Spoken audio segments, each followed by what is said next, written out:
मोनालिसाची painting कधी काळी चोरीला गेली होती, तिला कोणी आणि कशी चोरली होती आणि त्या पेंटिंगला कसं परत आणलं गेलं होतं बघूया या व्हिडिओमध्ये।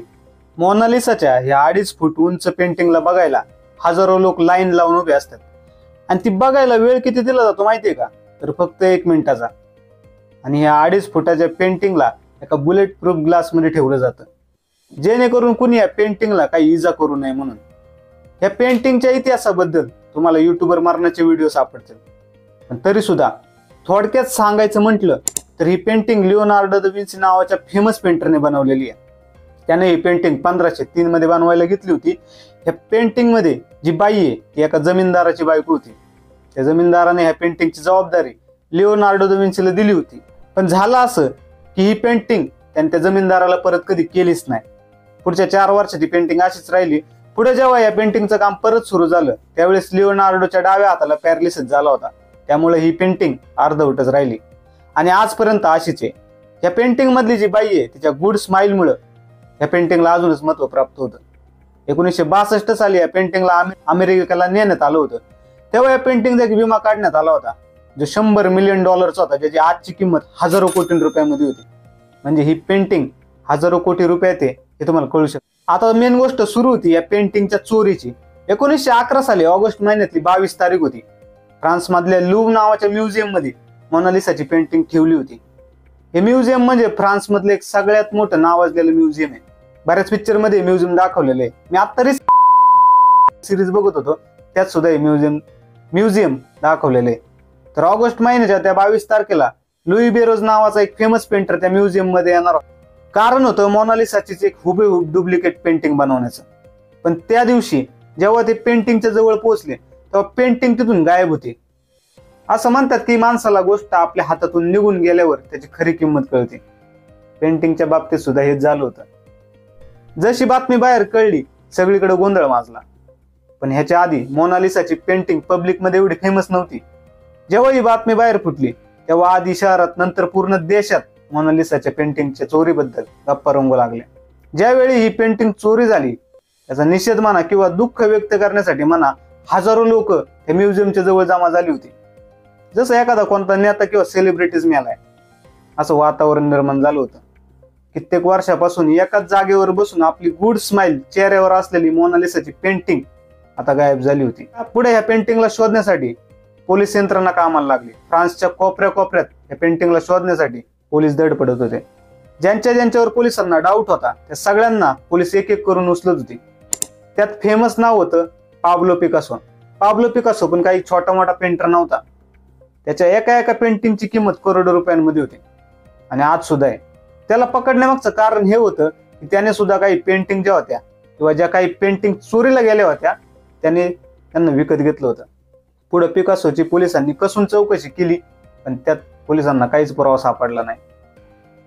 त्याच्यामुळे पुराव्याअभावी त्याला सोडून देण्यात आलं। दरम्यान असा बराच वेळ निघून गेला, मोनालिसाची पेंटिंग अजून सुद्धा सापडली नव्हती। लोकांना वाटलं की आता मोनालिसाची पेंटिंग परत कधीच सापडणार नाही, ती कायमची हरवली। पण पुढे जाऊन परत मोनालिसाच्या पेंटिंगची खबर मिळाली, ती डायरेक्ट इटलीमधून। झालं असं की इटलीचा एक डीलर होता ज्याचं नाव होतं अल्फ्रेडो गेरी, जो अशा अँटिक पीसचे असायचे ना त्यांची डील करायचा। त्याला त्याच्या दुकानामध्ये एका दिवशी एक लेटर आलं। त्यात काय लिहिलं होतं तर त्यात लिहिलं होतं मोनालिसाची जी पेंटिंग आहे जी चोरीला गेली ती पेंटिंग माझ्याकडे आहे। आणि लेटर लिहिणाऱ्याचं नाव होतं लिओनार्डो विंची नाही बरं का, लिओनार्डो। अल्फ्रेडोने सुद्धा त्या लेटरला रिप्लाय केला, ज्या 10 डिसेंबर 1913 एक मीटिंग फिक्स करण्यात आली।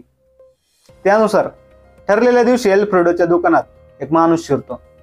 आत आलेला माणूस जाड मिशा असलेला, उंचीला 5 फुटाचा दिसत होता आणि त्याचं नाव लिओनार्डो सांगितलं। हा तोच लिओनार्डो होता त्यानं अल्फ्रेडोला लेटर लिहून सांगितलं होतं की मोनालिसाची पेंटिंग त्याच्याकडेच आहे।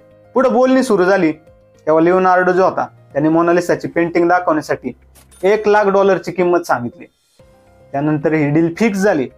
अल्फ्रेडो जो होता त्याला इटलीमध्ये एक शहर आहे त्याचं नाव आहे त्रिपोली, तिथल्या एका खोलीत नेण्यात आलं जी की त्या लिओनार्डोची खोली होती। तो जो लिओनार्डो होता त्याने त्याच्या बेड खाली एक सुटकेस ठेवला होता। सुटकेस उघडून त्यामध्ये जे कपडे होते ते त्याने बाजूला केले आणि त्याच्या कपड्यांच्या खाली ठेवली होती मोनालिसाची पेंटिंग। जेव्हा त्याने ती पेंटिंग बाहेर काढली त्याच वेळी पोलीस त्या खोलीत शिरले। तेव्हा लिओनार्डोला कळून चुकलं की हा पोलिसांचा ट्रॅप आहे म्हणून. तर आता सर्वात महत्वाचा प्रश्न हा होता की ह्या चोरानं मोनालिसाच्या पेंटिंगला चोरलं तर चोरलं कसं. पोलिसांनी जेव्हा पकडलेल्या लिओनार्डोला चांगला आपल्या पोलिसी भाषेत विचारलं का, तेव्हा त्यांनी त्यांना सांगायला सुरुवात केली. जो स्वतःला लिओनार्डो म्हणून सांगत होता त्याचं खरं नाव होतं विंचेजा पेरुजिया. त्याने सांगितलं की 21 ऑगस्ट 1911च्या दिवशी लुव्र म्युझियमचे होतं ते मेंटेनन्सच्या कामामुळे बंद होतं.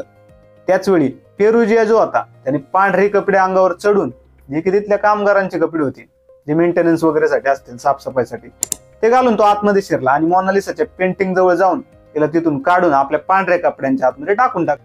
पुढे जेव्हा ही बातमी बाहेर पडली की मोनालिसाची पेंटिंग चोरीला गेलेली आहे, तेव्हा पोलिसांनी सगळीकडे शोध मोहीम सुरू केली.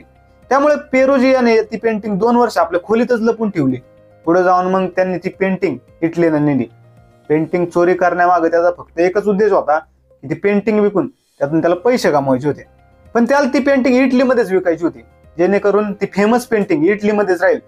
कारण ज्यांनी ही पेंटिंग बनवलेली होती तो लिओनार्डो दा विन्सी हा मुळात इटलीचाच होता. ही झाली पेरुजियाची गोष्ट. त्या पेंटिंग साठी त्याला जेल सुद्धा झाली. पण एवढं करून झालं उलटच, कारण त्याने जी पेंटिंग चोरण्याचं जे कारण होतं त्या कारणामुळे तो इटलीच्या लोकांमध्ये हिरो सारखा बांधला होता. नंतर मोनालिसाच्या पेंटिंगला परत करण्यात आलं आणि अशा पद्धतीनं 1913च्या डिसेंबर महिन्यात मोनालिसा परत फ्रान्सला आली, म्हणजे पेंटिंग. तेव्हा ह्या पेंटिंगचं दणक्यात स्वागत करण्यात आलं होतं. त्यामुळे मोनालिसाच्या ह्या पेंटिंगला जगप्रसिद्धी मिळाली, मोनालिसा फेमस झाली. आज सुद्धा लुव्र म्युझियमला वर्षाला जवळपास हजारो लोक भेट देतात. त्यातल्या 75% लोकांना फक्त ती मोनालिसाची पेंटिंगच बघायची असते, म्हणून त्यांनी त्या म्युझियमला भेट दिलेली असते, असा एक सर्वे सांगतो. तर अशी ही मोनालिसाच्या पेंटिंगच्या चोरीची गोष्ट तुम्हाला कशी वाटली मला खाली कमेंट करून नक्की सांगा. व्हिडिओ जर तुम्हाला आवडला असेल तर व्हिडिओला लाईक, शेअर आणि चॅनलला सबस्क्राईब नक्की करा. कारण तुमच्या एका सबस्क्राईबमुळे कुणाला नाही फरक पडला तरी मला नक्की फरक पडतो, कारण आपला हा चॅनल तुमच्या एका सबस्क्राईबमुळेच ग्रो होणार आहे. तर आता डायरेक्ट पुढच्या व्हिडिओमध्ये, तोपर्यंत तुमच्या जवळच्यांची प्लीज काळजी घ्या. थँक्यू सो मच, तुम्ही हा व्हिडिओ इथपर्यंत बघितला. थँक्यू.